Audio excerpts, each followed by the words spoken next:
అబ్రహాముకు చేసిన నిబంధన జ్ఞాపకం చేసుకొని వీరు తప్పిపోయినా, వీరు దేవునికి దూరంగా వెళ్ళిపోయినా సరే, మరలా వారి శ్రమల్లో వారి పితరులు దేవుడిని జ్ఞాపకం చేసుకున్న ప్రతిసారి దేవుడు ఎవరిని జ్ఞాపకం చేసుకున్నాడంటే వారిని కాదు, వారు చేసిన తప్పులు కాదు, ఎవరికైతే దేవుడు వాగ్దానం చేశాడు అబ్రహామును బట్టి ఈ తరములన్నిటిని దేవుడు ఆశీర్వదిస్తూ ఉన్నాడు.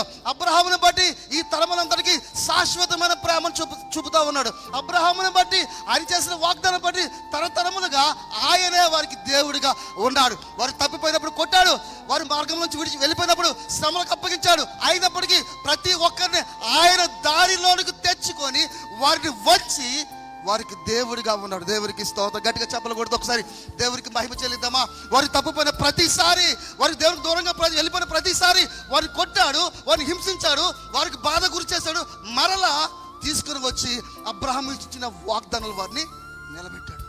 అర్థమవుతుందా?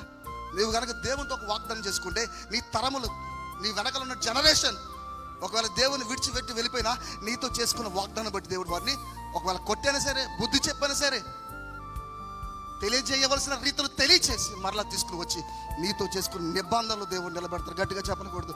ప్రభు మహిమ చెల్లిద్దాం. హల్లెలూయా.